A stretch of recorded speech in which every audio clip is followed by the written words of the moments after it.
तो स्पेयर में great Lord season का सीजन 2 आ चुका है और अगर आपने इसका सीजन 1 नहीं देखा तो उसे हमने पूरे एक वीडियो में कवर किया है। कमेंट सेक्शन में लिंक है, आप वहां से जाकर उसे देख सकते हो। तो इस सीजन की शुरुआत में हमें एक फाइट दिखाई जाती है। यहाँ पर एक हुडी पहने हुए एक लड़का फाइट कर रहा था और वो जिनसे लड़ रहा था वो बहुत ही ताकतवर थे। वो अपनी पूरी कोशिश करते हैं कि इसे हराने की, लेकिन वो इसे हरा नहीं पाते। आखिर में जीत इसी लड़के की होती है। यहाँ से सीन चेंज होते हुए तुरंत ही हमारे शू के पास आ जाता है। हम देखते हैं कि अभी इस वक्त वो अपने टूफू सेल कर रहा था क्योंकि उसने अभी तक ये काम बंद नहीं किया है। वैसे हालांकि उसके टूफू अब सबको पसंद आने लगे हैं, इस वजह से उसकी बिक्री बहुत ही ज्यादा बढ़ चुकी थी। अब वो नेगेटिव पॉइंट कलेक्ट कर तो गुजारा नहीं कर सकता था, इस वजह से यहाँ पर उसे पैसे मिल जाते थे, मगर उसे नेगेटिव पॉइंट चाहिए थे। तभी वहाँ पर एक मोटा सा आदमी आता है और वो कहता है कि उसे बहुत सारे टूफू चाहिए क्योंकि उसके घर पर पार्टी है। शू कहता है कि उसके पास अब बिल्कुल टूफू नहीं बचे, जबकि उसके हाथ में एक बाउल था। वो कहता है कि ये क्या है, तो इस पर शू कहता है बस एक ही बचा है, इस चीज से उसे नेगेटिव पॉइंट मिलते हैं। वो कहता है तो फिर एक ही दे दो, बाकी मैं और कुछ ले लूंगा। लेकिन शू कहता है कि नहीं, ये तो सैंपल के लिए था, शुरू में सबको दिखाने के लिए, इसे तो मैं खुद खाने वाला हूँ। अब शू यहाँ पर और ज्यादा नेगेटिव पॉइंट मिल जाते हैं। साथ ही साथ वो यहाँ पर इग्नोर करते हुए फोन भी चला रहा था। वैसे यहाँ पर उसके फोन में स्कूल की तरफ से मैसेज आया हुआ था, उनकी पेरेंट्स टीचर मीटिंग होने वाली है और इसके लिए खुद पेरेंट्स ने ही हाँ की है। इसके बाद अब सीन चेंज होता है और हम देखते हैं कि अब रात हो चुकी थी। असल में उनकी पेरेंट्स टीचर मीटिंग रात को ही होने वाली थी। यहाँ पर स्कूल की तरफ से पूरी तैयारी कर ली गई थी। अब जितने भी पेरेंट्स आ रहे थे वो स्टूडेंट का कार्ड देखते हुए आ रहे थे क्योंकि वहाँ पर सिर्फ पेरेंट्स को ही एंट्री देना अलाउ है। तभी एक बंदा वहाँ पर एक कार्ड दिखाता है जिसमें शू की फोटो बनी हुई थी और जो बाहर था वो उसे अंदर जाने देता है। असल में हम देखते हैं कि ये तो शू है, वैसे भी शू के कोई पेरेंट्स नहीं है, इसलिए वो खुद यहाँ पर आया हुआ था। अंदर आने के बाद यहाँ पर अभी बाकी पेरेंट्स बात कर रहे थे कि असल में उनके बच्चे जो हैं उन्होंने बताया कि उस रूइन के अंदर एक लड़का था जो कि उनकी क्लास का था और उसने कई सारे स्केलेटन मॉन्स्टर को खत्म कर दिया। यहाँ पर वो कह रहे थे कि उन्होंने सुना है कि उसने 10 को एक साथ मारा था, लेकिन तभी शू वहाँ पर आता है और बताता है कि उसने 10 नहीं बल्कि 50 को एक साथ मारा था। अब वो लोग उसे देखकर समझ रहे थे कि ये शायद शू का फादर है, लेकिन तभी वहाँ पर शू के टीचर आ जाते हैं और कहते हैं कि अरे तुम्हारे पेरेंट्स कहाँ पर हैं। ये सुनकर वो सभी लोग शॉक थे और शू को यहाँ पर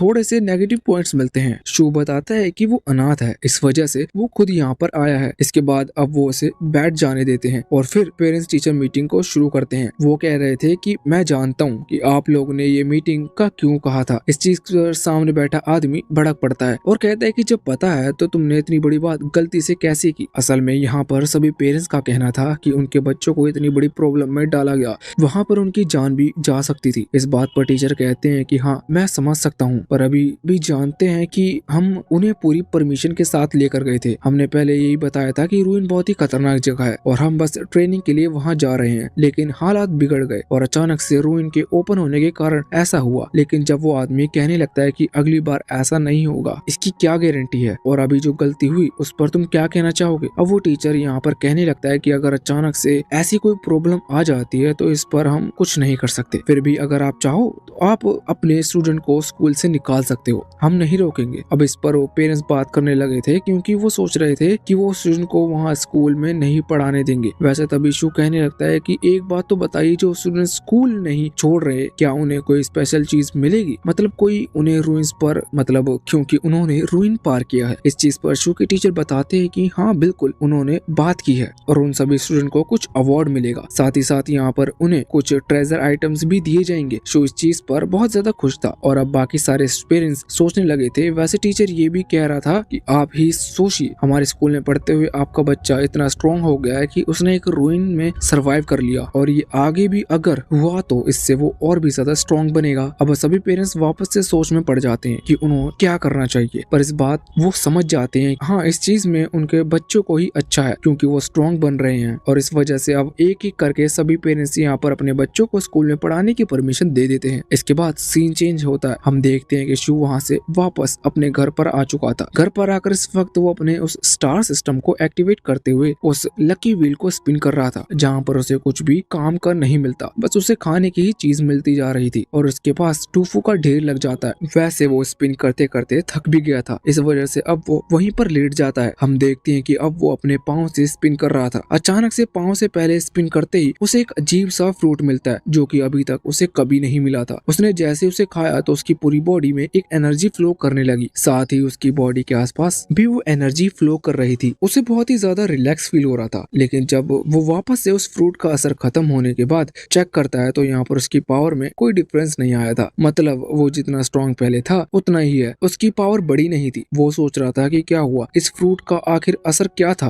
पर फिर वो ज्यादा नहीं सोचता और वहाँ से बाहर आ जाता है। बाहर आने के बाद सामने उसे मास्टर ली दिखते हैं। वो अभी सोच रहा था कि मुझे मास्टर ली को थैंक यू कहना चाहिए, क्योंकि उनकी ही ट्रेनिंग की वजह से मैं वहाँ सरवाइव कर पाया। अब वो वहाँ आगे आ जाता है और ट्रेनिंग के लिए तैयार हो जाता है। मास्टर ली कहते हैं कि तुम भी हेवनली अवेकन ग्रुप में ज्वाइन होना सोच रहे हो, तो इस पर शू कहता है कि हाँ मैं सोच तो रहा हूँ, पर अभी तक मैंने कुछ पक्का फाइनल नहीं किया है। मुझे नहीं पता कि आखिर वो लोग करते क्या है। इस चीज पर मास्टर ली कहने लगते हैं कि असल में वो पूरी दुनिया को प्रोटेक्ट करते हैं, जिससे कि सभी लोग खुश रह पाए। इस पर शू कहने लगता है कि फिर वो मुझे ज्वाइन करने की क्या जरूरत, मैं और मेरी बहन खुश रह रहे हैं, इससे ज्यादा मुझे और क्या चाहिए, और इतना तो मैं कमा ही लेता हूँ कि हम दोनों खुश रह सकें। लेकिन इस पर मास्टर ली कहने लगते हैं कि नहीं, ये जो हेवनली अवेकन ग्रुप है ये सिर्फ वो तुम्हें और तुम्हारी बहन के ऊपर नहीं है, बल्कि इसमें पूरी दुनिया के बारे में सोचा जाता है। वो ये भी बताते हैं कि कुछ लोग अवेकिंग के बाद बहुत ज्यादा पावरफुल बन जाते हैं, तो ये जो है अवेकन हेवनली अवेकन ग्रुप ये उस पावर को बैलेंस रख सकता है, क्योंकि जो ज्यादा पावरफुल है वो दुनिया पर राज कर सकता है, मगर ये ग्रुप मेंटेन करता है कि हर कोई सेव कर रह सके और बुरे लोगों को रोका जा सके। शो कहता है कि ठीक है, मुझे ये सब ज्यादा समझ में नहीं आ रहा। वैसे इसके बाद मास्टर ली उसकी ट्रेनिंग कराना शुरू करते हैं। वो बताते हैं कि हम हमारी तलवार से एनर्जी के फ्लो को कंट्रोल कर सकते हैं, इसके लिए तुम्हें थोड़ी मेहनत करनी होगी, और वो ऐसा करके भी दिखाते हैं कि ये कैसे किया जाता है। साथ ही वो ये भी कहते हैं कि इसके लिए बहुत ज्यादा ध्यान लगाना पड़ता है,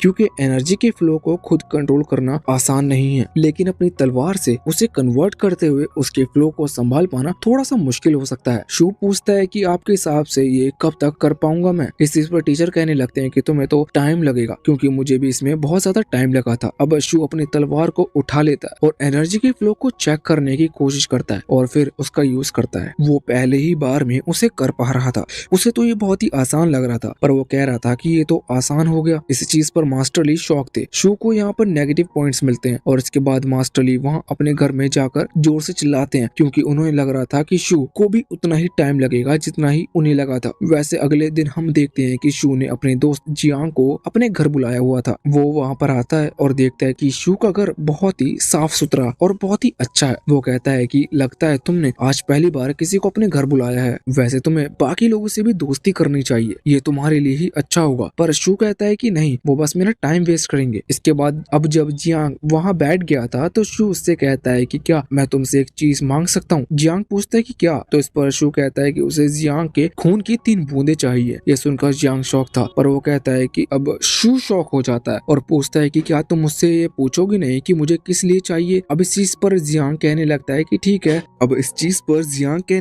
कि ठीक है। तो फिर बता दूं तुम्हें ये 3 बूंद क्यों चाहिए, लेकिन इस पर शू कहने लगता है कि नहीं, मैं तुम्हें नहीं बताऊंगा। अब जियांग कहता है मुझे पता था, और इसके बाद वो शू की दी हुई उस नली जैसी चीज में अपने ब्लड की कुछ बूंदे दे देता है और फिर वो लोग बाहर आ जाते हैं। यहाँ पर मास्टर ली और उनकी वाइफ बैठे हुए थे। उन्हें लगता है कि जियांग लड़की है, लेकिन शू बताता है कि नहीं, ये एक लड़का है और ये मेरा अच्छा दोस्त है। वैसे अगले सीन में हम देखते हैं कि शू अभी अपनी बहन लूशियाओ के साथ बैठा हुआ था और यहाँ पर वो लूशियाओ से कह रहा था कि अब उसका भी स्कूल चालू होने वाला है। लूशियाओ शौक थी, अभी तक वो स्कूल नहीं जाती थी, लेकिन शू उसे एक स्कूल में एडमिशन दिलाने की सोच रहा है। लेकिन अब स्कूल के बारे में सुनकर लूशियाओ बहुत ही ज्यादा शॉक और डिप्रेस हो गई थी। वो कहती है कि तुम ऐसा क्यों कर रहे हो। अब शू कहने लगता है कि पहले हम इस चीज को अफोर्ड नहीं कर पाते थे, लेकिन अब इसे अफोर्ड कर सकते हैं, तो तुम्हें भी स्कूल ज्वाइन कर लेना चाहिए। वहाँ पर तुम बहुत सारे दोस्त बनाना, फिर तुम बोर नहीं होगी। वैसे अगले सीन में हम देखते हैं कि अभी शू रात के टाइम मास्टर ली के साथ ट्रेनिंग करने के लिए आया था। तो यहाँ पर मास्टर ली कह रहे थे कि मुझे पता है कि तुम लू शाओ को भी एडमिशन दिला रहे हो और तुम शाओ के पास गए थे उसे वो ब्लड सैंपल देने के लिए। असल में वहाँ पर हमें पूरी डिटेल में बात पता चलती है। शू के स्कूल में एक कल्टीवेशन टेस्ट होने वाला है, जिसके लिए उन्हें अपना ब्लड देना था। इससे पता चलेगा कि वो उस क्लास में एडमिशन लेने के लिए क्वालिफाई है कि नहीं। अब शू जानता था कि उसके पास बहुत सारी पावर है, लेकिन मास्टर ली को यहाँ पर लग रहा था कि शायद शू और लू शाओ दोनों ही डरे हुए हैं। इस वजह से शू ने अपने दोस्त को बुलाया और उसका ब्लड सैंपल वहाँ पर दिया। शू भी यहाँ कह रहा था कि उसे डर लग रहा है कि उसे क्वालिफाई करेंगे कि नहीं। वैसे मास्टर ली कहते हैं कि तुम्हें डरना नहीं चाहिए और वो शू को एक दूसरी टेस्ट ट्यूब देते हैं जिसके अंदर क्या पता किसका ब्लड था। वो कहते हैं कि तुम्हें उसे टेस्ट ट्यूब को इसके बदले देना चाहिए क्योंकि उन लोगों के पास एक बहुत बड़ी लेबोरेटरी है और वैसे भी तुम्हारा दोस्त पहले से वहाँ पर अपना ब्लड दे चुका होगा। इसका मतलब जब वहाँ रिजल्ट की बारी आएगी तो पता चल जाएगा कि ब्लड तो बिल्कुल सेम है। शू भी ये बात समझ गया था मगर अब प्रॉब्लम ये थी कि वो पहले ही लूशियाओ के साथ जाकर शाओ को वो टेस्ट ट्यूब देकर आया है जिसमें जियांग का ब्लड था, लेकिन अब वो इस टेस्ट ट्यूब को ले लेता है। वैसे रात थी और ये जो रिजल्ट की बारी थी वो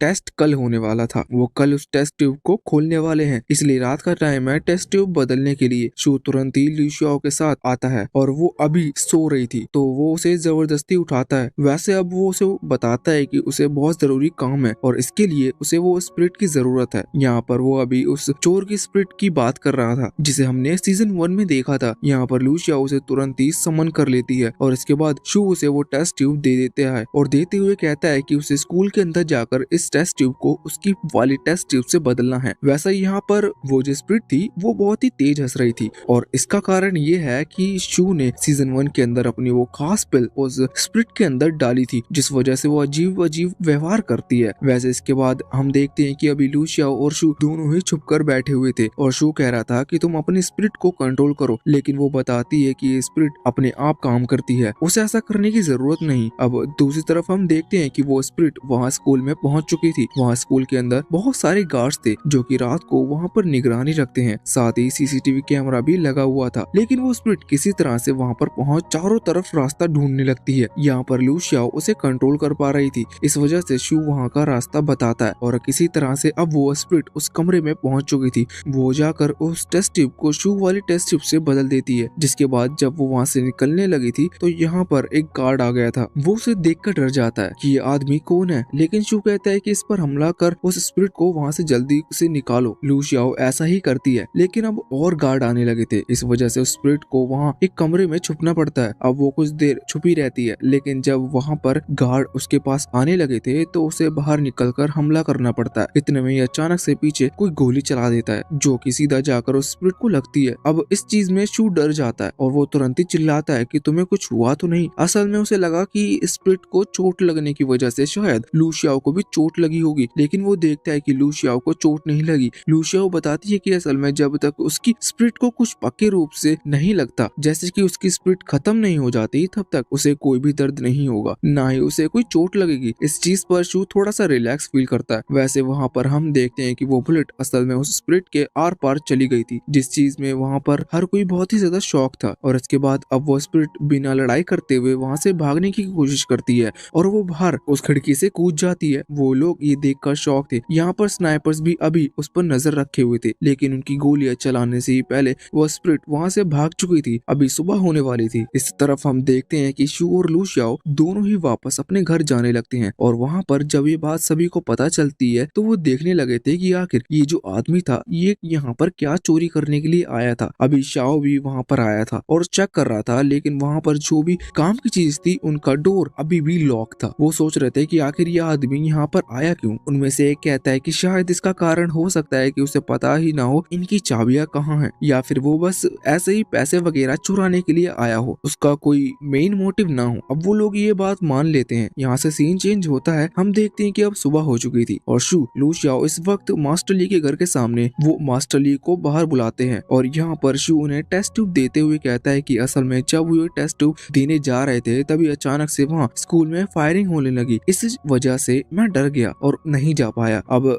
आप इसे अपने पास ही रख लीजिए। शू उन्हें वो लौटा देता है और वो कहते हैं कि कोई बात नहीं, मैं तुम्हारी मदद करूंगा और इसे चेंज करने की कोशिश करूंगा। अब शू वहाँ से चला गया था। इसके बाद मास्टर ली अंदर आते हैं। यहाँ पर आकर वो अपनी वाइफ को बता रहे थे कि फायरिंग स्कूल में हुई, क्या तुम्हें इसके बारे में कोई न्यूज है। तो इस पर उनकी वाइफ कहती है कि हाँ, उसने सुना है कि एक काले कपड़े में आदमी वहाँ पर आया कुछ चोरी करने के लिए। वैसे तो वो कुछ चोरी करके नहीं ले जा पाया क्योंकि गोली चलने लगी थी, लेकिन उसकी शक्ल किसी ने नहीं देखी। इस पर मास्टर ली कहते हैं कि इसका मतलब वो शू नहीं था। चलो अच्छा है। वो ये भी कह रहे थे कि उन्हें लगा कि शायद ये शू की कोई ट्रिक है और उसने ही वहाँ पर जाकर टेस्ट ट्यूब बदलने की कोशिश की, पर ये सुनकर वो खुश है कि शू ने ऐसी गलती नहीं की। वैसे इस पर उनकी वाइफ कहने लगती है कि क्या हो अगर सच में ये शू का कोई प्लान हो। तो मास्टर ली कहते हैं कि नहीं, उन्हें नहीं लगता कि वो ऐसा कुछ करेगा। पहले तो उन्हें शक था पर अब उन्हें ऐसा नहीं नहीं लगता। वैसे उनकी वाइफ कहने लगती है कि आप एक बात बताइए, अपने ये टेस्ट ट्यूब शू को क्यों दी? अगर आप चाहते तो एक दिन पहले खुद जाकर वहाँ पर टेस्ट ट्यूब बदल सकते थे। इस पर मास्टर ली कहते हैं कि हाँ मैं जानता हूँ, लेकिन फिर भी उसने गलती की थी तो उसकी गलती उसे को सुधारनी चाहिए। इस पर उनकी वाइफ कहती है कि आप और आपकी बातें। वैसे वहाँ शू जा रहा था और वो उनकी बात पर ध्यान नहीं देता, पर मास्टर ली उसे देखते हैं। अब यहाँ से सीन चेंज होता है। अगले सीन में हम आ चुके थे शाओ और बाकी सभी के पास। असल में वो इस वक्त सीसीटीवी कैमरा में उसी स्प्रिट को देख रहे थे। वो स्प्रिट यहाँ पर जोर जोर से हंस रही थी, लेकिन वो समझ नहीं पा रहे थे कि आखिर स्प्रिट असल में है क्या। उन्हें तो ऐसा नहीं लग रहा था कि ये वो कोई आदमी है, तो ये हंस क्यों रहा है, मगर शाओ को लग रहा था कि ये शायद उनके ऊपर हंस रहा है। इस वजह से अभी वो बहुत ही ज्यादा गुस्सा हो रहा था। तभी वहाँ पर एक आदमी आकर बताता है कि उन्होंने सारी चीजों पर फिंगरप्रिंट चेक कर लिए, लेकिन उन्हें सिर्फ वहाँ पर शाओ के ही फिंगरप्रिंट मिले हैं और बाकी चीजों पे तो फिंगरप्रिंट थे ही नहीं, सिर्फ टेस्ट ट्यूब पर ये फिंगरप्रिंट है। असल में शाओ ने ही वो टेस्ट ट्यूब सबसे कलेक्ट किए, इसलिए उसके फिंगरप्रिंट होना नॉर्मल बात है। वो शौक था कि आखिर ये यहाँ पर करने क्या आया था। इसके बाद सीन चेंज होता है। हम देखते हैं कि शू और लू शाओ इस वक्त एक शॉप पर बैठे खाना खा रहे थे। शू कह रहा था कि कल से तुम्हारा स्कूल शुरू होने वाला है, लेकिन लू शाओ इस चीज पर बहुत ही ज्यादा गुस्सा थी। वैसे शू अभी फ्यूरी की तरफ बहुत ही खतरनाक तरीके से देख रहा था, इसलिए फ्यूरी को लग रहा था कि शू कुछ गड़बड़ करने वाला है, इसलिए अभी वो डर रहा था। वैसे यहाँ असल में लाने के बाद उन्होंने इसका नाम फ्यूरी रखा है। अब इसके बाद यहाँ से सीन चेंज होता है। हम देखते हैं कि वो घर पर आ चुके थे। शू यहाँ पर अभी फ्यूरी को एक फ्रूट दिखा रहा था और कह रहा था कि ये मैं तुम्हें दे सकता हूँ, लेकिन इसके लिए तुम्हें मेरे काम करना होगा। असल में शू को पता चल गया था कि जब ये वहाँ पर गया तब ये फ्यूरी वहाँ से उस घर के आसपास जितने भी चूहे रहते हैं उनके साथ कांटेक्ट बना रहा है और उनकी अच्छी दोस्ती भी हो गई है। इसका मतलब शू को लग रहा था कि अगर वो चाहे तो इसके साथ तो इसके थ्रू उन चूहों से कुछ भी काम करवा सकता है। वो फ्यूरी से कहता है कि क्या तुम इन्हें कंट्रोल कर सकते हो? पहले तो वो ये पूछता है कि क्या तुम सच में चूहों को बुला सकते हो, जिस चीज पर फ्यूरी वहाँ खिड़की के पास आकर जोर से सीटी बजाता है और फिर बहुत सारे चूहे वहाँ इकट्ठा हो जाते हैं। चूहे देखकर शौक था। वो कहता है कि क्या तुम कुछ इनमें से किसी को काम करवा सकते हो, पर फ्यूरी अपनी साइन लैंग्वेज को बताता है कि नहीं, वो अभी इतना कैपेबल नहीं है कि वो इन्हें ऑर्डर दे सके। वैसे शू को भी समझ नहीं आया था, इस वजह से लू शाओ से बस ट्रांसलेट कर बता रही थी, पर इस पर भी शू ये देखकर बहुत खुश था कि आगे चलकर सच में वो इन चूहों का फायदा उठा सकता है। इस वजह से वो फ्यूरी को वो फ्रूट दे देता है। यह फ्रूट खुद शू ने पॉइंट से खरीदा था, इस वजह से ये बहुत ही खास था। फ्यूरी उसे खाते ही उसकी पावर बढ़ जाती है और उसका कलर पूरी तरह से व्हाइट हो गया था। साथ ही यहाँ पर वो बहुत ही स्ट्रॉन्ग भी हो गया था। वो तुरंत ही अपनी बॉडी दिखाता है। अभी लू शाओ की तरफ पंच करने वाला था, लेकिन लू शाओ उसे पकड़ने लगती है और कहती है कि तुम सच में इतने ज्यादा क्यूट हो। अब इसके बाद शू अपने वॉशरूम में आ जाता है। वहाँ से एक बाल्टी पानी भरकर लाता है और उसके अंदर उसी फ्रूट का रस मिला देता है, जो कि फ्रूट उसने उसे फ्यूरी को दिया था। और इसके बाद वो कहता है कि यहाँ पर बाहर जितने भी चूहे हैं तुम ये पानी उन्हें पिला दो। ये देखकर फ्यूरी शॉक था। वो कहता है कि तुमने इस फ्रूट को वेस्ट कर दिया, इससे अच्छा तो तुम मुझे खाने को दे सकते थे। शू को भी समझ नहीं आ रहा था, लेकिन लू शाओ से ट्रांसलेट कर बताती जा रही थी। इसके बाद अब फ्यूरी शू की बात मान लेता है। वो एक छोटे ढक्कन जैसी चीज में, जो कि एक उनके लिए बाल्टी बराबर है, उसमें थोड़ा थोड़ा पानी एक चूहे को पिलाते जा रहा था। जैसे ही चूहा उस पानी को पीता है तो वो पूरी तरह से हेल्थी हो जाता है। साथ ही यहाँ पर उनके बहुत सारे कूल तरीके के बाल भी निकल आते हैं। साथ ही वो पहले से ज्यादा इंटेलिजेंट हो चुके थे। फ्यूरी यहाँ पर उन्हें जो भी ऑर्डर दे रहा था वो मान रहे थे, मगर इसके बाद फ्यूरी उन सभी को वहाँ से जाने को कह देता है। अभी शू लू शाओ से पूछ रहा था कि ये साइन लैंग्वेज क्या तुम मुझे सिखा सकती हो, क्योंकि मुझे फ्यूरी के साथ कम्युनिकेट करने में थोड़ी प्रॉब्लम होती है। इस चीज पर लू शाओ कहती है कि ये कोई कल्टीवेशन या फिर पढ़ाई लिखाई जैसी चीज नहीं है, तुम बस देख कर ही उसे समझ सकते हो। अब शू सोच रहा था कि वो क्या करे। इसके बाद उसे एक आइडिया आता है और वो तुरंत ही फ्यूरी को उठाकर अपने टैबलेट के पास ले आता है। वो कहता है कि इसके अंदर तुम रोज इंग्लिश सीख सकते हो, इसके बाद मुझे लिखकर बताना कि तुम क्या कर रहे हो। अब फ्यूरी बहुत ज्यादा परेशान था, लेकिन शू उससे कहता है कि कोई बहाना नहीं चलेगा। अब जब वो स्कूल से आएगा तब हर रोज उसका होमवर्क चेक करेगा। अब यहाँ से सीन चेंज हो गया था। हम देखते हैं कि रात हो चुकी थी और अभी लू शाओ सो चुकी थी, लेकिन उसे कुछ भी आवाज आती और जब तक वो उठकर अपने लिविंग रूम में आती है तो वहाँ पर शू अभी जग रहा था।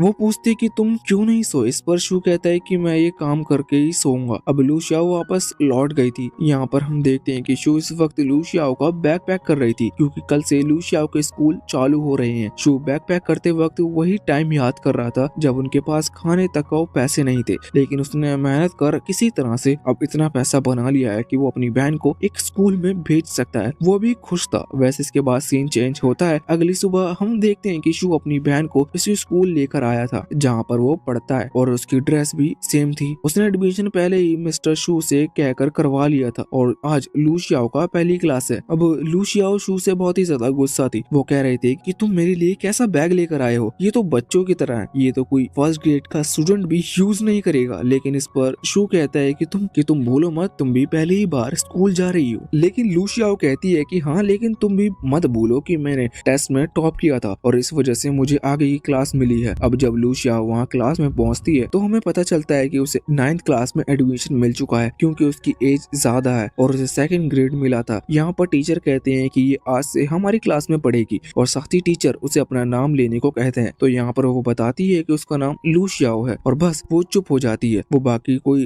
इंस्ट्रक्शन नहीं देती। इस वजह से यहाँ शू को नेगेटिव पॉइंट्स मिल रहे थे। वैसे टीचर ये भी कहती है कि कल से तुम इस स्क्विरल को अपने साथ मत लेकर आना। अब जैसे ही लू शियाओ ये सुनती है तो वो तुरंत ही फ्यूरी को उठाकर अपने पॉकेट में रख लेती है और वहाँ से जाकर अपने बेंच पर बैठ जाती है। इसके बाद यहाँ से सीन चेंज होकर बाहर ग्राउंड की तरफ आता है। वहाँ पर हम देखते हैं कि शू और बाकी वो सारे स्टूडेंट जो कि उस रूइन के अंदर गए थे वो अभी खड़े हुए थे। यहाँ पर असल में उन लोगों को हेवनली अवेकन ग्रुप का मेंबर बनाया जा रहा है। ये बात हम सीजन 1 में ही जान चुके हैं कि हेवनली अवेकन ग्रुप के अलावा और एक ग्रुप है जो थोड़े लो लेवल में है, मगर वो है एक ही ग्रुप। तो यहाँ पर अभी इन लोगों को उसी जूनियर ग्रुप में रखा गया था। तो यहाँ पर बहुत सारे रिपोर्टर्स और साथ ही बाकी स्टूडेंट के पेरेंट्स भी आए हुए थे जिन्हें थोड़ा दूर रखा गया था। अभी यहाँ से जो टीचर हैं जो कि हमें वहाँ उस रूइन के अंदर देखने को मिले थे, वो शू के पास आकर उससे कहते हैं कि तुमने रूइन के अंदर बहुत अच्छा परफॉर्म किया, तुमने सबकी मदद की और उन स्केलेटन से लड़कर तुमने सबकी जान बचाई। शू कहता है कि हाँ, मैं जानता हूँ, आपको थैंक यू कहने की जरूरत नहीं है। मगर इतने में ही वो शू को गले लगा लेता है। शू ये चीज देखकर शॉक था। अब टीचर तो वहाँ से चले गए थे लेकिन शू मन में सोच रहा था कि आज पहली बार किसी ने मुझे इतने अच्छे से बात की है। अब यहाँ पर सभी को लाइन बनाकर खड़े होने को कह दिया जाता है। इसके बाद सामने वहाँ शाओ आता है और यहाँ पर अभी वो सभी को स्पीच देने लगा था जो कि वो भूल गया था। इस वजह से उसने पहले ही उसे लिख रखा था। वो निकालता है और कहता है कि आप सभी को पता है कि आज से वो दिन है जिस दिन आपको हमें ज्वाइन करना है। आप भले ही कम लेवल पर हो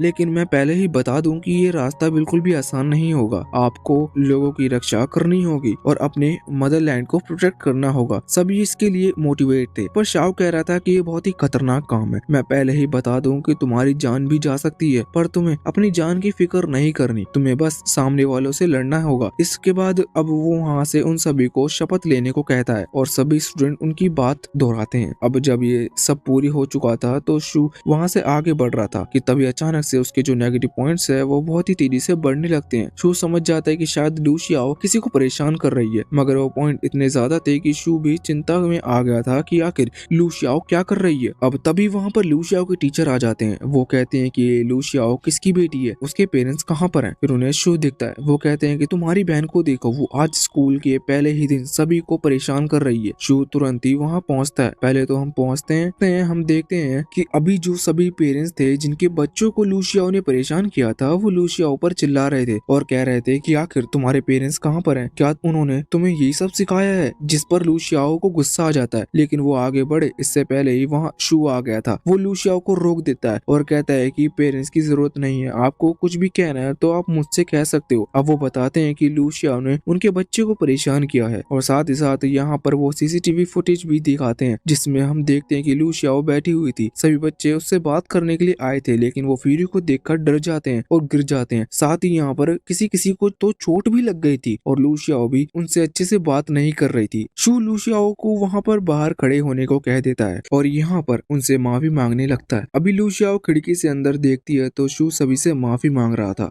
और कह रहा था कि अब ऐसी गलती नहीं होगी और अगर किसी को ज्यादा चोट आई हो तो उसका खर्चा वो उठाएगा। वो उनको पैसे दे देता है और इसके बाद अब वो वहाँ से वापस आने लगता है। लू शियाओ जानती थी कि उसके भाई ने पैसे किस तरह से कमाए हैं, इस वजह से वो बहुत ही दुखी थी और वो शू को सॉरी कहना चाहती थी, लेकिन शू आगे आगे जा रहा था और वो जैसी भाग के आगे बढ़ती है शू अपनी स्पीड बढ़ा देता है। शू यहाँ पर उससे बात भी नहीं कर रहा था। लू शियाओ बहुत ही कोशिश करती है उससे माफी मांगने की और बात करने के लिए, लेकिन शू उससे बिल्कुल भी बात नहीं करता। वो पूरे रास्ते इस तरह से तेज स्पीड से आगे बढ़ता जा रहा था। अब घर पहुंचने के बाद जब वो गेट खोल रहा था तो लू शियाओ रोने लगती है और कहने लगती है कि क्या तुम मुझे वापस से ऑर्फनेज भेज दोगे। और उसके रोते हुए देख शू अब घर का गेट नहीं खोलता बल्कि वो सीढ़ी के थ्रू अपने घर की छत पर चला जाता है और वो वहाँ जाकर कहता है कि यहाँ आओ। इसके बाद लू शियाओ रोना बंद करती है और घर की छत पर आती है। यहाँ पर आने के बाद शू उससे कहता है कि देखो तुम चुपचाप बैठ जाओ और मेरी बात सुनो। सबसे पहले तो शू उससे पूछता है कि क्या तुम्हें पता है कि तुम्हारी गलती क्या है। इस पर लू शियाओ कहती है कि हाँ, मैंने उन लोगों को मारा, मेरी यही गलती थी। वैसे गलती मेरी असल में नहीं थी क्योंकि वो मुझसे बात नहीं कर रहे थे, वो मुझे चिढ़ा रहे थे। शू कहता है कि हाँ चलो ये तो अच्छा है कि तुम्हें तुम्हारी गलती पता है, लेकिन इससे भी बड़ी गलती तुम्हारी ये थी कि तुमने अब उन्हें मारना सही समझा। तुम्हें उनके ऊपर ध्यान नहीं देना चाहिए था। एक बात समझ लो, जो ताकतवर होता है वो हमेशा कमजोर पर हाथ उठाता है या उसे मारता है, लेकिन अगर हम भी वैसे बन गए तो फिर उस ताकतवर में और हम में क्या अंतर होगा। तुम्हें हमेशा सही राह पर चलना चाहिए। अब लू शियाओ उसकी बात समझ तो रही थी मगर वो ध्यान से ना सुनने का नाटक कर रही थी। वो कहती है कि ठीक है तो मैं अब से किसी पर ऐसे हाथ नहीं उठाऊंगी। शू कहता है कि हाँ तुम समझ गई, अच्छी बात है। वैसे शू यहाँ पर ये भी बताता है कि मैं अभी एक सवाल से बहुत ही परेशान हूँ। लू शियाओ कहती है कि बताओ, शायद उसका सॉल्यूशन मैं बता सकूं। अब शू कहना तो चाहता था मगर उसे मास्टर ली की बात पूछनी थी तो वो कहता है कि एक बात बताओ, हम ताकतवर हैं तो अगर कभी हमें किसी की मदद करने की जरूरत पड़े तो हमें करनी चाहिए कि नहीं। इस पर लू शियाओ बिना कुछ सोचे समझे कहने लगती है कि हाँ बिल्कुल करनी चाहिए। शू तो शौक था। फिर लू शियाओ कहती है कि देखो अभी तुम ही सोचो कि अभी ओल्ड मैन यहाँ पर वो मास्टर ली की बात कर रही थी,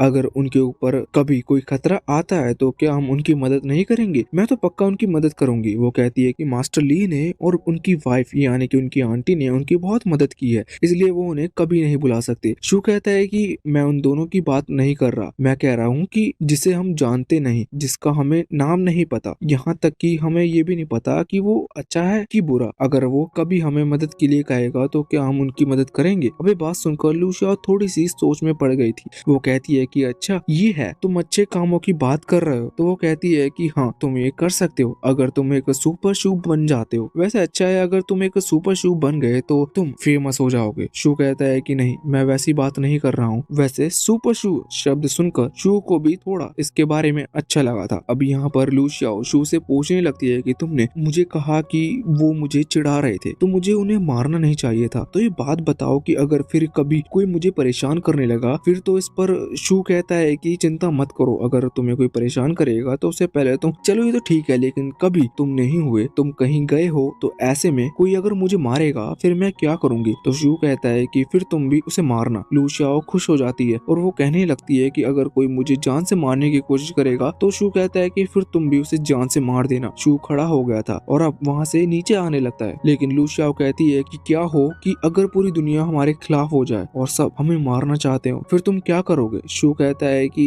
फिर मैं पूरी दुनिया को ही खत्म कर दूंगा और मैं इसके लिए एक पल भी नहीं सोचूंगा। हम सबसे पहले एक लड़के को अभी ट्रेनिंग करते हुए देखते हैं। उसके मास्टर अभी वही टेक्निक सिखा रहे थे जो कि मास्टर ली शू को सिखा रहे हैं। यहाँ पर हमें पता चलता है कि ये जो लड़का है ये असल में और कोई नहीं बल्कि मास्टर ली ही है। ये उनकी बचपन की याद है। अभी वो मास्टर वही टेक्निक सिखा रहे थे तो मास्टर ली रो रहे थे कि नहीं, उन्हें इसमें बहुत ज्यादा मेहनत लग रही है और वो कर नहीं पा रहे हैं, लेकिन फिर भी वो हार नहीं मानते और उनके मास्टर के कहने के मुताबिक जैसा वो कह रहे थे वैसा ही करते जाते हैं। अब इस तरह से तलवार चलाते रहने के बाद उनके जो मास्टर थे वो उनसे कह रहे थे कि तुम्हें तो 20 साल लगेंगे इस टेक्निक को सीखने के लिए। इस चीज पर मास्टर ली दुखी हो जाते हैं और रोने लगते हैं और कहते हैं कि 20 साल, फिर तो मैं ये सीखना ही नहीं चाहता। पर मास्टर कहते हैं कि नहीं, तुम मेहनत करो, तुम शायद पहले ही सीख जाओगे। अब पूरा एक दिन तक ट्रेनिंग करने के बाद करीबन 20,000 बार वो अपनी तलवार को स्ट्राइक कर चुके थे, पर फिर भी अभी तक उसमें से वो एनर्जी वेव नहीं निकल रही थी जो कि निकलनी चाहिए। इस चीज पर उनके मास्टर कहते हैं कि तुम इस चीज के लिए नहीं बन रहे हो, एक दिन में ही रिजल्ट दिखना स्टार्ट हो जाता है, चिंता मत करो, कल मैं तुम्हें और सिखाऊंगा, फिर शायद तुम इस टेक्निक को जल्दी सीख पाओ। अब यहाँ से सीन चेंज होता है और अब हम करंट टाइम में आते हैं। हम देखते हैं कि इस वक्त मास्टर ली बैठे हुए थे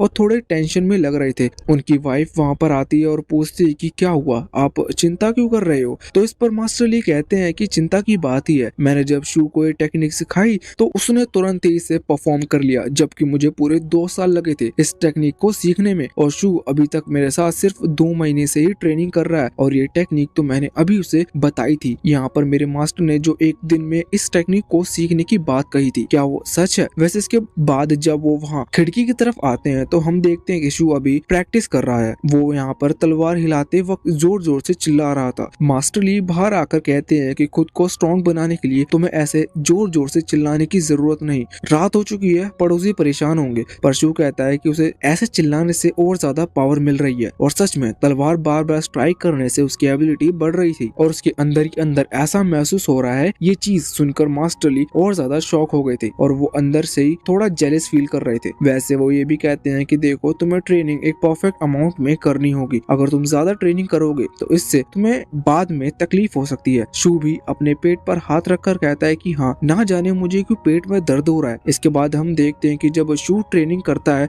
तो वो एक दूसरी जगह पर आ जाता है और ये जगह वहाँ आसमान में थी। अभी वो बहुत सारे बादलों के सामने था और इस टेक्निक को इस तरह से समझा जा सकता है कि जब वो अपनी तलवार हिलाता है तो उससे वो सामने के काले बादल शेक हो रहे थे। और मास्टर ली का कहना ये है कि शू तब इस टेक्निक को परफेक्टली सीख जाएगा जब वो बिना किसी तकलीफ के एक बार तलवार हिलाते ही उन बादलों को बारिश करने पर मजबूर कर दे। इसलिए शू बार बार अपनी तलवार हिलाते हुए उन बादलों पर कोशिश कर रहा था। अब अगले दिन हम देखते हैं कि ट्रेनिंग का साइड इफेक्ट सच में होता जा रहा था और शू का पेट बहुत तेज दर्द करने लगता है। वो कह रहा था कि अब उसे अपनी प्रैक्टिस पर थोड़ा ज्यादा ध्यान देना होगा कि उसे कितने टाइम ये करना है और कितने टाइम नहीं, वरना इस चीज में उसे बहुत ज्यादा प्रॉब्लम हो सकती है। वैसे तभी वो twinkle twinkle little star poem पढ़ना चालू करता है अपने स्टार सिस्टम में जाने के लिए। पर अचानक से वहाँ पर से लू शाओ आवाज लगाती है क्योंकि उसने ये सुन लिया था। वो कह रही थी, तुम घंटे भर से अंदर बैठे हुए हो, क्या तुम्हारा पेट खराब है? मगर तुरंत ही शू बाहर आता है और यहाँ पर वो कह रही थी कि वॉशरूम में गाना कौन गाता है और वैसे भी ट्विंकल ट्विंकल लिटिल स्टार आज के जमाने में कौन सिंग करता है। शू से समझाने लगता है कि नहीं, वो ऐसा नहीं गा रहा था। अब वो उसे एक वेबसाइट दिखाता है जिसके ऊपर टूर के बारे में लिखा हुआ था। ये देखकर लू शाओ शॉक थी। वो पूछती है कि क्या हम कहीं बाहर घूमने के लिए जा रहे हैं? शू कहता है कि हाँ, मैं हाई स्कूल में आ चुका हूँ, अगले साल शायद मैं ये ग्रेजुएट कर स्कूल से बाहर चला जाऊँ, मतलब फिर से मैं सीनियर हो जाऊंगा। इस वजह से फिर मुझे स्टूडेंट वाला ट्रीटमेंट नहीं मिल सकता। असल में वहाँ पर स्टूडेंट के लिए हाफ प्राइस में टिकट मिलती है, तो इसलिए शू कह रहा था कि ग्रेजुएशन से पहले मैं चाहता हूँ कि हम कहीं घूमने चलें। लू शाओ तो इस चीज पर बहुत ही ज्यादा खुश थी। वैसे शू ने एक जगह भी देख ली थी जाने के लिए। लू शाओ खुश होकर बोलती है कि हाँ, हम कहाँ जा रहे हैं? शू कहता है कि वहीं जाकर देख लेना। वैसे अब ट्रेन बुक करने की बारी थी। शू ट्रेन बुक कर रहा था। वो थोड़ी स्लो ट्रेन बुक करता है, उन्हें जाना दूर है और ट्रेन को पहुंचने में 22 घंटे लगेंगे। ये देखकर लू शाओ कहती है कि हम फास्ट ट्रेन भी बुक कर सकते हैं, पर शू कहता है कि नहीं, वो ज्यादा महंगी आ रही है। लू शाओ कहती है कि तुम्हें आधे प्राइस में टिकट मिल रही है, तुम्हें और क्या चाहिए? तुम्हारा नाम शू नहीं बल्कि कंजूस होना चाहिए था। इसके बाद अब सीन चेंज होता है। हम देखते हैं कि शू अभी मास्टर ली के सामने खड़ा हुआ था। अभी मास्टर ली उसे वही प्रैक्टिस करवाने वाले थे जो कि उसने कल की थी और वो कह रहे थे कि तुम्हें जल्द से जल्द इस चीज में कामयाब होना होगा। वैसे वो उसे आज नई चीजें बताते हैं। वो कहते हैं कि देखो, अभी तुम प्रेशर के साथ अपनी तलवार को सामने की तरफ स्ट्राइक करते हो, उस काले बादल को बारिश होने पर मजबूर करते हो, पर तुम्हें यहाँ पर अपने प्रेशर के साथ स्पीड की भी हेल्प लेनी होगी। फिर तुम तेजी से जब उसे करोगे तो इससे बादल अपने आप ही हल पर कंबाइन होने लगेंगे। मगर इस चीज में सीखने में तुम्हें बहुत टाइम लगेगा और तुम डिमोटिवेट मत होना। अब शू सेम वैसे ही प्रैक्टिस करने लगता है। अभी बहुत देर बाद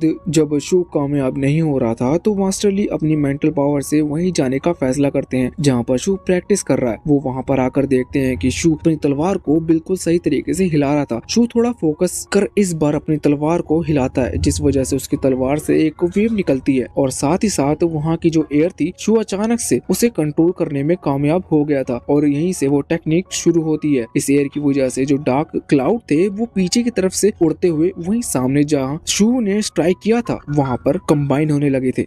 जब ज्यादा बादल वहाँ मिल जाते हैं तो अचानक से वहाँ पर पानी भी गिरने लगता है। अभी ज्यादा बारिश नहीं हुई थी, इसका मतलब शू ने इसे पूरी तरह से नहीं सीखा, पर फिर भी शू अपने फर्स्ट स्टेप में कामयाब हो चुका था। अब यहाँ रियल वर्ल्ड में आने के बाद मास्टर ली देखते हैं कि जब वो स्ट्राइक शू ने रियल वर्ल्ड में करी थी तो इस वजह से वहाँ पर एक साउंड फैलता है जिसे मार्शल आर्ट साउंड कहते हैं। ये देखकर मास्टर ली बहुत ही ज्यादा शॉक हो गए थे और इस साउंड की जो वेव थी वो वहाँ बहुत दूर तक फैली थी और जो एनिमल्स सिर्फ वो ही इसे नोटिस कर सकते थे। नॉर्मल ह्यूमन के लिए नोटिस करना बहुत ही ज्यादा मुश्किल था। इसके बाद यहाँ से सीन चेंज होता है और हम आ जाते हैं वापस से मास्टर ली के पास्ट में, जहाँ पर मास्टर ली अभी अपने मास्टर के सामने बैठे हुए थे। वो पूछते हैं कि आखिर ये मार्शल साउंड होता क्या है। इस चीज पर उनके मास्टर कहते हैं कि उन्हें भी इस चीज के बारे में नहीं पता, क्योंकि जब उनके भी मास्टर उन्हें इस चीज के बारे में बता रहे थे तब वो टॉयलेट चले गए थे, इस वजह से वो कुछ भी जान नहीं पाए थे। मगर मास्टर ली यहाँ पर दुखी हो जाते हैं, पर वो उन्हें इतना पता चल चुका था कि ये कोई नॉर्मल चीज नहीं है और शायद अब के टाइम में उन्हें ये बात पता हो, लेकिन वो शू को अभी बता नहीं रहे थे। और वो अभी शू से इतना ज्यादा जेलस फील कर रहे थे कि शू को बहुत सारे पॉइंट्स मिल रहे थे। साथ ही साथ यहाँ पर वो इस चीज से ज्यादा जेलस थे कि शू ने उस मार्शल आर्ट साउंड के साथ साथ वहाँ उन बादलों में रेन भी करा ली थी, मगर ज्यादा नहीं पर फिर भी थोड़ी। अब यहाँ पर शू अपनी प्रैक्टिस रोक कर मास्टर ली से कहता है कि क्या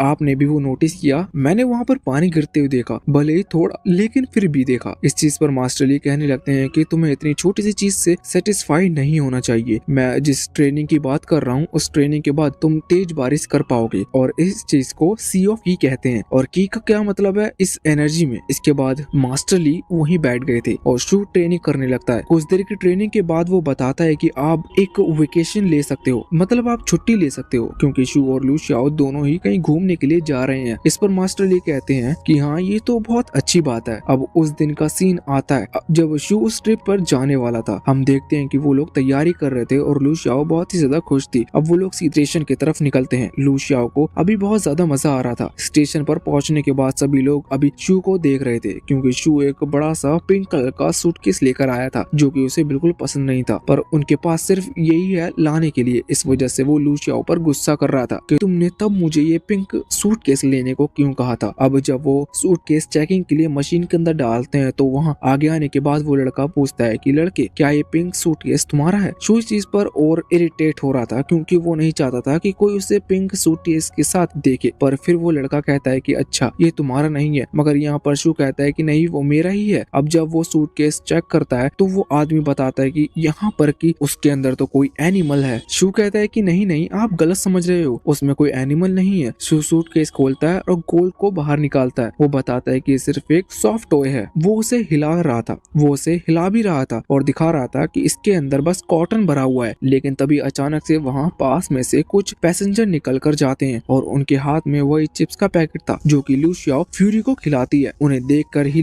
फ्यूरी खुश हो गया था और तुरंत ही उसने दूसरी तरफ देखना चालू कर दिया था। इस वजह से सामने वो आदमी शॉक हो जाता है और कहता है कि नहीं आप अपने पेट को अपने साथ नहीं ले जा सकते। अब इस वजह से शू को उस ब्लैक को लेकर वहाँ से बाहर आना पड़ता है। वो ब्लैक बहुत ही चिल्लाता है, साथ ही वो उसका होमवर्क भी दुगना कर देता है, मगर उन्हें ब्लैक को अपने साथ ले जाना था। इस वजह से शू कहता है कि तुम्हें प्लेटफॉर्म के ऊपर की जो सीलिंग है उस रास्ते से वहाँ प्लेटफॉर्म पर आना होगा, जिसके बाद ब्लैक वहाँ से चलकर गया था। अब जब ये यहाँ प्लेटफॉर्म के अंदर आते हैं तो ब्लैक ऊपर वाले रास्ते से आ चुका था और उसे किसी ने देखा भी नहीं था। लू शाओ उसे उसके फेवरेट चिप्स दे देती है और इसके बाद अब उनकी ट्रेन वहाँ पर आती है। लेकिन अब अंदर आने से पहले जब वो अपनी जगह ढूंढ रहे थे तो उन्हें बहुत टाइम लगता है, और जब कुछ देर बाद उन्हें अपनी जगह मिल जाती है तो वो वहाँ पर देखते हैं कि कुछ स्टूडेंट बैठकर ताश खेल रहे थे। शू उनसे कहता है कि ये हमारी जगह है, लेकिन वो कहते हैं कि अभी तुम हमारी सीट पर बैठ जाओ। असल में उनकी सीट ऊपर वाली थी। ट्रेन में दोनों साइड 3-3 सीट है। अब शू उस लड़के से कहता है कि सीट कौन सी है, तो वो बताता है कि ये अपर सीट है। फिर शू मिडिल वाले की तरफ पॉइंट करते हुए पूछता है कि ये कौन सी है, तो वो बोलता है कि ये मिडिल सीट है। जिसके बाद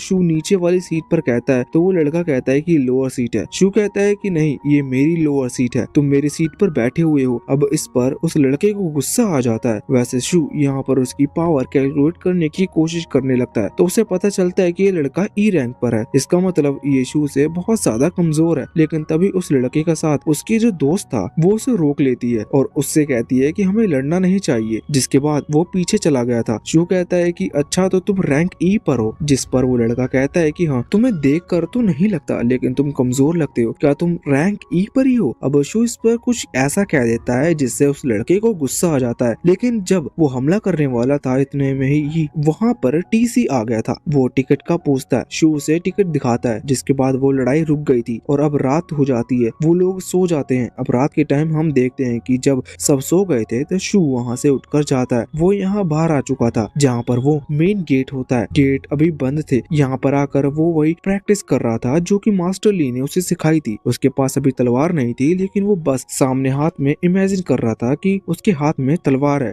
और जब वो उस टेक्निक की प्रैक्टिस करना चालू करता है तो अचानक से वो एयर प्रेशर जाकर सीधा सामने की खिड़की की कांच पर लगता है, जिस वजह से वो कांच टूट जाते हैं। वैसे अभी इस टेक्निक का यूज करने की वजह से शू के पेट में फिर से दर्द चालू हो जाता है, मगर मगर जब वो सामने देखता है कि उसने खिड़की का कांच तोड़ दिया है और तो वो बहुत ही ज्यादा दुखी हो गया था। जब वो फिर से कोशिश कर रहा था तो इस बार उसकी स्पिरिचुअल एनर्जी और वो एयर प्रेशर काम नहीं कर रहा था, क्योंकि वो एक साथ अभी इतना बस इसी टेक्निक का यूज कर सकता है। मगर फिर वो सोचता है कि उसने इस खिड़की का कांच तोड़ दिया है तो वो ऐसे छुप कर नहीं भाग सकता। वैसे तो उसे किसी ने देखा नहीं था, लेकिन फिर भी उसके हिसाब से उस कांच के जितने रुपए थे वो उतने रुपए एक लिफाफे में बंद कर वहाँ टीसी के पास जाकर उसे रख देता है। यहाँ पर वो टीसी भी बहुत ज्यादा शॉक था ये देखकर कि ये पैसे किसने रखे। बाद में वो बाहर देखता है तो वो कांच टूटा हुआ था, लेकिन वो शू की ईमानदारी देखकर शॉक था। अब हम देखते हैं कि सुबह हो चुकी थी। शू यहाँ पर लूसियाओ के पास आता है और उससे कहने लगता है कि उठ जाओ, सुबह हो चुकी है, हमें ब्रश कर लेना चाहिए। असल में इस ट्रेन में पूरी फैसिलिटी है। तो लूसियाओ उठ तो नहीं रही थी, पर शू उसे फिर से इंस्टेंट नूडल का लालच देकर उठा देता है। बाद में वो ब्रश करती है और फिर वो शू से कहती है कि इंस्टेंट नूडल कहाँ पर है। शू तुरंत ही चला जाता है साफ पानी लेने के लिए, और जब वो वापस लौट कर आ रहा था तभी अचानक से उसका पेट बहुत ही ज्यादा तेज दर्द करने लगता है। वो खुद से कहता है कि मैंने बहुत बड़ी गलती कर दी, अब की बार से कभी भी मैं कहीं घूमने जाऊंगा तो प्रैक्टिस नहीं करूंगा। अब वो लूसियाओ के पास आता है, उसे इंस्टेंट नूडल दे देता है। बाद में हम देखते हैं कि जब लूसियाओ नूडल्स खा रही थी तभी शू सुनता है कि ऊपर वो सभी बात कर रहे हैं। यहाँ पर अभी वो लड़का कह रहा था कि ये स्पिरिचुअल स्टोन्स ब्लैक मार्केट में मिलना थोड़ा आसान होते हैं, पर इनकी कीमत बहुत ही ज्यादा होती है और आजकल मार्केट में ये काम आ रहा है, जिस वजह से इनका भाव और भी ज्यादा बढ़ रहा है। तभी उसकी वो दोस्त कहती है कि उसने एक स्पिरिचुअल स्टोन खरीदा है जो कि थोड़ा लो लेवल का है, और वो बताती है कि उसे 50,000 युआन में मिला है। इस पर वो लड़का कहता है कि ये तो फिर अच्छा है, तुम्हें सस्ते में मिल गया, क्योंकि मैंने स्पिरिचुअल स्टोन 1,20,000 युआन का खरीदा है। शू ये बात सुनकर शॉक था, लेकिन वो समझ गया था कि उसके दोस्त जियांग ने स्पिरिचुअल स्टोन शायद इसी लड़के को बेचा था, और अब वो थोड़ा हंसने लगता है। तभी वो लड़का देखता है कि तुम हंस क्यों रहे हो। शू कहता है कि कुछ नहीं, मैं बस ऐसे ही हंस रहा था, तुम्हारे पास ये स्पिरिचुअल स्टोन है और तुमने इसे ब्लैक मार्केट से खरीदा। वो लड़का कहता है कि हाँ, तुम इसके बारे में सोचो भी मत, ये बहुत ही महंगा है। और इसके बाद अब वो नीचे आ गया था और कह रहा था तुम तो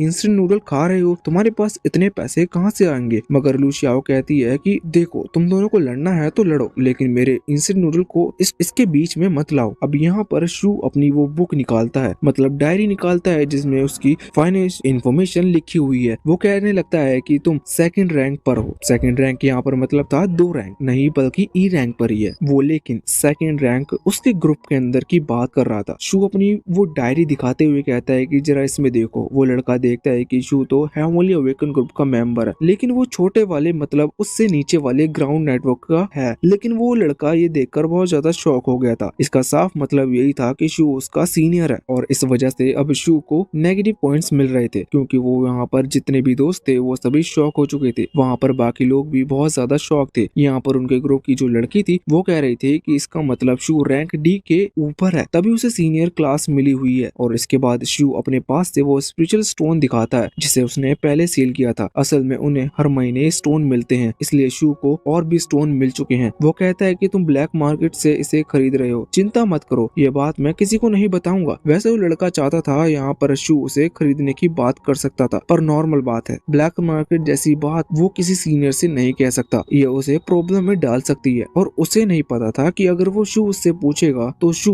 उसे सील करेगा कि नहीं। बाद में वो लोग बिल्कुल शांत बैठ जाते हैं और शू से कुछ नहीं कहते। इसके बाद अब जब उनका स्टेशन आ चुका था तो शू वहाँ से उतरकर चला जाता है। वो लड़का कह रहा था कि हमें पहले पता होता तो हम इतनी बड़ी गलती नहीं करते। अब यहाँ पर शू और लूसियाओ बाहर आ चुके थे, लेकिन बाहर आने के बाद लूसियाओ कहती है कि तुम यहाँ क्यों खड़े हो गए, हमें चलना चाहिए, वैसे भी मुझे भूख लग रही है, हमने सिर्फ नूडल्स खाए हैं। पर शू कहता है कि नहीं रुको, अभी मुझे देखना है कि आखिर वो लड़का यहाँ पर किससे मिलता है। असल में शू चाहता था कि उसे ब्लैक मार्केट के बारे में ज्यादा पता चल सके। तभी वहाँ पर एक आदमी आता है और शू को उसके अंदर से कोई एनर्जी फील नहीं हो रही थी। वो कहता है कि ये आदमी मुझे ब्लैक मार्केट से नहीं लगता, वरना स्पिरिचुअल स्टोन को लेने क्यों आता, इसके अंदर तो कोई स्पिरिचुअल एनर्जी भी नहीं है। तभी वो आदमी उस लड़के के पास जाकर उससे कहता है कि अरे तुम यहाँ पर, मैं तुम्हें कब से ढूंढ रहा हूँ, चलो हमें चलना चाहिए। जिसके बाद वो सारे दोस्त उस आदमी के साथ एक वैन में बैठकर चले जाते हैं और शू और लूसियाओ भी उस वैन का पीछा करते हुए एक छत के दूसरी छत पर कूद रहे थे। अब कुछ देर बाद वो वैन रुकती है और अभी एक पतले से रास्ते के बाजू में एक शटर के सामने रुकी थी। शटर बंद था, लेकिन इसके बाद अब वहाँ पर शू और लूसियाओ को देखते हैं। वो एक छत के ऊपर से उन्हें ही देख रहे थे। तभी शू नोटिस करता है कि दूसरी ही गली में एक कार रुकी हुई है और उस कार के कांच ब्लैक थे, उन्हें उसकी दूसरी तरफ नहीं दिख रहा था कि ये कौन है। अब शू उसके अंदर के स्पिरिचुअल एनर्जी को महसूस कर पा रहा था, लेकिन उसे उस आदमी की इंफॉर्मेशन नहीं थी। इस वजह से वो लूशियाओ से कहता है कि तुम यहीं पर रुकना, मैं 2 मिनट में आया। शू दूसरी तरफ से के रास्ते से जाता है और खिड़की पर नॉक करता है। जब वो आदमी वहाँ खिड़की खोलता है तो शू उससे पूछता है को क्या आपके पास घड़ी है। इस पर वो आदमी कहता है कि नहीं, मेरे पास कोई घड़ी नहीं है, और फिर वो कांच लगा लेता है। 1 मिनट बाद शू फिर से नॉक करता है। वो आदमी पूछता है कि अब क्या हुआ, तो शू पूछता है कि क्या आपके पास फोन है। तो वो आदमी फिर से कह देता है नहीं, मेरे पास कोई फोन भी नहीं है, मुझे परेशान मत करो, और वो वापस से खिड़की लगा लेता है। अब फिर से 1 मिनट रुकने के बाद शू नॉक करता है और इस बार पूछता है कि क्या आप मुझे टाइम बता सकते हो। वो आदमी कहता है तुम्हारे पास फोन नहीं है। शू कहता है कि नहीं, मैं घर पर भूल गया। अब वो आदमी टाइम बताता है कि 6:35 बजे हुए हैं। शू कहता है कि आपका बहुत बहुत शुक्रिया। इसके बाद शू वहाँ से लौट आया था, लेकिन उसका जो मेन काम था कि उसे आदमी को इरिटेट करना और उससे नेगेटिव पॉइंट लेना, क्योंकि इससे शू को इन्फॉर्मेशन मिल जाएगी कि आखिर उस आदमी का नाम वगैरह क्या है। तो अब इसके बाद वो वहाँ पर वापस आ गया था। वो लूशियाओ से को बता रहा था। लूशियाओ कहती है कि एक बार मैं कोशिश करती हूँ। जब लूशियाओ वहाँ पर जाती है तो उस आदमी ने खिड़की के ऊपर एक कागज लगा दिया था जिस पर लिखा हुआ था कि अभी 6:35 हुए हैं, मुझसे टाइम मत पूछना। लूशियाओ वहाँ पर जाकर वो कागज पढ़ती है, उसके बाद उसे फाड़ देती है। वो आदमी पूछता है कि तुम्हें क्या हुआ, तो इस पर वो कहती है कि कुछ नहीं, बस मैंने देखा कि आपने खिड़की पर लिख रखा है कि अभी 6:35 हुए हैं, लेकिन अब तो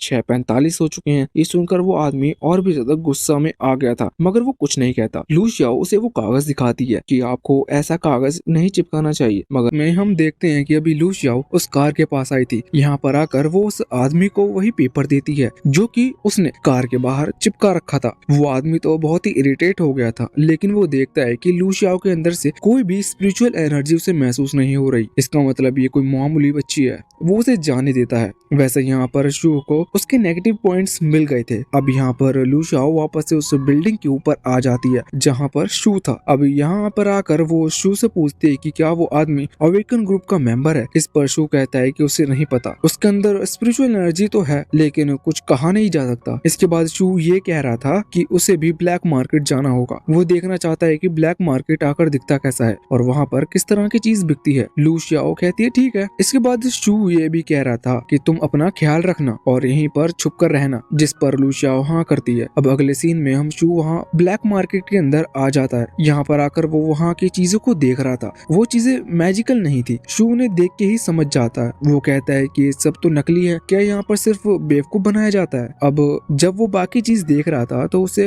वहाँ पर कोई भी मैजिक आइटम नहीं दिखता, बस उसे वो स्टूडेंट दिखते हैं जो कि उसे ट्रेन के अंदर मिले थे। वो भी यहाँ पर चीजें ढूंढ रहे थे, उन्हें भी कुछ ज्यादा नॉलेज नहीं थी, इस वजह से वो नॉर्मल आइटम्स को भी मैजिकल आइटम्स समझ रहे थे। असल में ब्लैक मार्केट में यही होता है, सामने वो चीज रखते हैं जो कि नॉन मैजिकल आइटम्स है या फिर कहीं भी अवेलेबल होती है, जिससे कभी अगर रेड पड़ जाए तो वो पकड़े ना जाते। और कुछ बच्चे बेवकूफ बनकर वही चीजें खरीद लेते हैं। अब शू जब आगे बढ़ रहा था बाकी चीजों को देखने के लिए, तभी वहाँ पर कोने में लगे हुए एक दुकान का मालिक शू को आवाज लगाकर बुलाता है। वो कहता है कि मेरे पास एक चीज है, शायद तुम उसे खरीदना चाहोगे। अब शू यहाँ उस आदमी के पास आ गया था। वो आदमी सामने नॉर्मल चीजें रखा हुआ था, मगर वो शू को वही दिखाने लगता है। वो कहता है कि ये सारी चीजें तुम्हारे लिए ही नहीं है। वो कुछ खास आइटम दिखा रहा था और वो बता रहा था कि ये बहुत पुराने हैं, हमारे पूर्वज इन्हें यूज किया करते थे और ये बहुत ही ज्यादा रेयर है, साथ ही बहुत ही महंगे भी, पर मैं तुम्हें एक कम दाम में दे दूंगा। शू जानता था कि वो बस झूठ कह रहा है। शू कहता है कि मुझे ये सब नहीं चाहिए, और शू जानता था कि वो किसी काम की नहीं है, इस वजह से वो वहाँ से आगे बढ़ने लगता है। अब वो आदमी रोकता है और वो कहता है कि क्या तुम एक कल्टीवेटर हो। इस पर शू कहता है कि हाँ।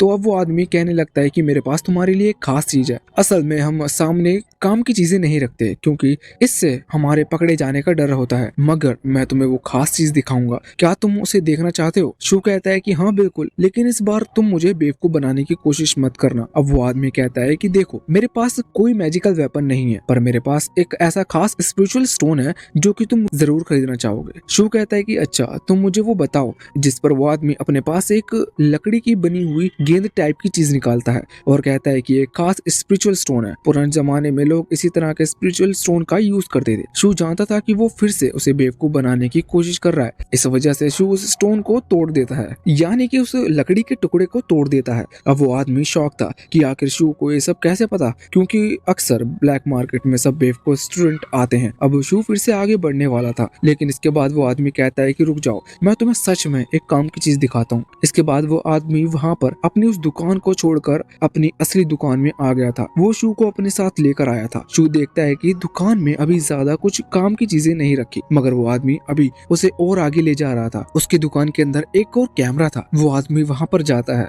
और गेट नॉक करता है, जिसके बाद अंदर से एक लड़का गेट खोलता है। उसने पूरा गेट नहीं खोला था। शू वैसे ही देखकर समझ गया था कि अंदर जो भी है उसके पास स्पिरिचुअल एनर्जी है और वो ऑलरेडी अपने पावर को अवेकन कर चुका है। यहाँ पर वो जो भी लड़का था वो अपने पास एक डब्बा उस आदमी को देता है और गेट लगा लेता है। वो आदमी डब्बा खोलकर शू को दिखाता है। उस डब्बे के अंदर वही स्पिरिचुअल स्टोन थे जो कि शू को अपने एकेडमी में मिलते हैं। बस फर्क ये था कि ये जो स्पिरिचुअल स्टोन है ये यूज किए हुए हैं। इनकी पूरी एनर्जी को यूज नहीं किया गया, पर इन्हें यूज करने की कोशिश की गई है। अगर कोई कल्टीवेटर चाहे तो इन यूज स्पिरिचुअल स्टोन से भी एनर्जी को निकाल सकता है। शू देखकर शॉक था कि यहाँ पर उनकी एकेडमी के स्पिरिचुअल स्टोन कहाँ से आए, क्योंकि ये तो उनकी एकेडमी में ही मिलते हैं और सिर्फ अवेकन ग्रुप वाले ही इसे दे सकते हैं। पर वो भी जानता था कि वो ब्लैक मार्केट में है, यहाँ पर उसे कुछ भी मिल सकता है। वो आदमी कहने लग कि देखो बच्चे, तुम एक कल्टीवेटर हो और तुम्हारी एज भी कम है, इस वजह से ये मैं तुम्हें ज्यादा महंगा दाम में नहीं दूंगा, मगर इसका दाम सुनने से पहले एक बार ये सोचो कि तुम बहुत ही बड़ी प्रॉब्लम में फंसे हुए हो। तुम्हारे पास पावर नहीं है कि जिससे तुम मुकाबला कर रहे हो, उसे हरा पाओ। फिर तुम बताओ कि तुम इस स्पिरिचुअल स्टोन का कितना दाम लगाओगे, क्योंकि यही सिर्फ तुम्हारी जान बचा सकते हैं। शू जानता था कि ये सब फालतू बात है। वो कहता है कि तुम अपना दाम बताओ, पर अभी वो आदमी ऐसे ही बात कर रहा था, जिसके बाद शू कहता है कि मैं चला जाऊंगा, सीधे सीधे दाम बताओ। वो आदमी कहता है कि मेरे पास 2 स्पिरिचुअल स्टोन है, इन दोनों के दाम 1,80,000 युआन है। शू कहता है ये तो बहुत ज्यादा है। इस पर वो आदमी कहने लगता है देखो, तुम ही सोचो ये कितनी कीमती हैं। ये तुम्हें हर कहीं पर नहीं मिलेंगे जब तक कि तुम एक अवेकन ग्रुप का मेंबर ना बन जाओ या फिर कई हाई लेवल पर ना आ जाओ। अब शू से कहता है देखो, तुम मेरे कहने का गलत मतलब समझ रहे हो। मैं ये कह रहा हूँ कि तुम ये स्पिरिचुअल स्टोन बहुत ही कम दाम पर दे रहे हो। 1,80,000 युआन तो बहुत ही कम है, जबकि ये तो बहुत ही कीमती है। वो आदमी देखकर शॉक था कि शू उनका दाम क्यों बढ़ा रहा है, पर ये तो उनकी मन की बात थी। वो कहता है ठीक है, फिर 2 लाख युआन फाइनल करते हैं। शू कहता है कि हाँ, ये सच में एक अच्छा सौदा है। और इसके बाद शू अपनी जेब में से सेम वैसा ही एक स्पिरिचुअल स्टोन निकाल लेता है, जिससे अभी तक एक भी बार यूज करने की कोशिश नहीं की है। ये देखकर वो आदमी शॉक था। शू कहता है कि तो बोलो, इस बिना यूज स्पिरिचुअल स्टोन के क्या तुम मुझे 2 लाख युआन दोगे? वो आदमी कहता है कि बिल्कुल नहीं, और वो बहुत ही ज्यादा शॉक भी लग रहा था। शू कहता है ठीक है, तो 1,80,000 युआन में ही डील फाइनल करते हैं। पर वो आदमी कहने लगता है कि नहीं, बिल्कुल नहीं। वैसे अब उनके बीच में बहुत देर इसी तरह से बातचीत चलती रहती है। 1,18,000 युआन पर डील फिक्स होती है। वैसे वो आदमी यूज किया हुआ स्पिरिचुअल स्टोन दे रहा था और वो 2 स्पिरिचुअल स्टोन दे रहा था। उसके हिसाब से शू से सही डील मिली थी। इसके बाद शू ने पैसे रख लिए थे और उसे वो स्पिरिचुअल स्टोन दे दिया था कंफर्म करने के लिए। वो आदमी यहाँ पर ये भी कहता है कि देखो, तुम मुझे बहुत ही ज्यादा कीमती चीज दे रहे हो, बाद में तुम इसे वापस नहीं मांग सकते। शू कहता है कि बिल्कुल नहीं, मेरे पास ऐसे बहुत सारे हैं। और इसके बाद शू अपने पास से 4 स्पिरिचुअल स्टोन निकाल कर दिखाता है, जिस बात से वो आदमी और ज्यादा शॉक हो जाता है। वैसे शू फिर से चला गया था। अब हम देखते हैं कि वो आदमी वापस से अपने कमरे में आता है। यहाँ पर वो जो लड़का था वो असल में उसका बेटा है। वो आदमी अपने बेटे से कह रहा था कि तुम उसके सामने नहीं आए। क्या ये लड़का स्ट्रॉन्ग था? असल में वो आदमी यहाँ पर शू की स्पिरिचुअल एनर्जी को नहीं समझ सकता। वो आदमी बस ये पूछ रहा था कि क्या ये लड़का ए ग्रेड का है, तो इस पर उसका बेटा बोलता है कि नहीं फादर, ये ए ग्रेड का नहीं है, और वैसे भी ये यहाँ पर स्पिरिचुअल स्टोन बेचने के लिए आया था। जबकि ताकतवर लोग कभी भी स्पिरिचुअल स्टोन बेचने के लिए नहीं आते, बल्कि वो खरीदने के लिए आते हैं, क्योंकि इनसे उनकी पावर बहुत ही स्पीड से बढ़ जाती है। अब हम यहाँ पर वापस से बाहर आ जाते हैं, जहाँ पर शू उस दुकान के बाहर आने के बाद खुश था, क्योंकि उसने एक स्पिरिचुअल स्टोन का सौदा कर लिया। वैसे वो यहाँ पर ज्यादा बेच भी सकता था, मगर वो जानता था कि वो आदमी 5-5 स्पिरिचुअल स्टोन एक साथ नहीं खरीद सकता। अब यहाँ पर शू आगे बढ़ रहा था, तभी उसे एक और दुकान मिलती है। यह आदमी अभी अपनी दुकान बंद करने वहाँ से जा रहा था। शू से रोक लेता है। शू को उसके अंदर से कोई स्पिरिचुअल एनर्जी महसूस हो रही थी। अब इसके बाद शू वहाँ पर रखी हुई एक चीज उठाकर पूछता है कि ये क्या चीज है, मतलब ये किसी काम की है? तो वो आदमी यहाँ पर सच में बता देता है। वो कहता है कि नहीं, ये किसी काम का नहीं है। शू ये देखकर शॉक था। वो कहता है कि क्या ये मुझे बेचना नहीं चाहता? अब शू ये भी देखता है कि वो आदमी थोड़ा डर रहा था। वो उसके हाथ में रखी हुई चीज को पकड़ लेता है। तभी शू को बहुत सारे पॉइंट मिलते हैं, जिसमें वो उस आदमी का नाम देखता है, मगर वो ये समझ जाता है कि ये आदमी किसी भी क्लास का मेंबर नहीं है और ना ही अवेकन ग्रुप का मेंबर है। अब शू उससे पूछ रहा था कि तुम थोड़े से डरे हुए लग रहे हो, लगता है तुम्हें यहाँ से जाने की जल्दी है। इसका तो एक ही कारण हो सकता है कि तुम्हारे पास कोई रेयर चीज है, क्या तुम मुझे वो बेचना चाहोगे? ये बात सुनकर वो आदमी थोड़ा सा शॉक हो जाता है। वो कहता है कि मैं तुम्हें वो बेच सकता हूँ, पर वो बहुत ही महंगी है। वो बताता है कि वो जो भी चीज भेज रहा है उसकी कीमत करीबन 5 स्पिरिचुअल स्टोन है। शू ये चीज देखकर शॉक था। वो तुरंत ही कहता है ठीक है, मुझे वो चीज दिखाओ। और इसके बाद शू अपने पास से स्पिरिचुअल स्टोन निकालकर उसे सबूत के तौर पर दिखाता है। अब हम देखते हैं कि वो आदमी वहां से अपनी दुकान को समेट हुए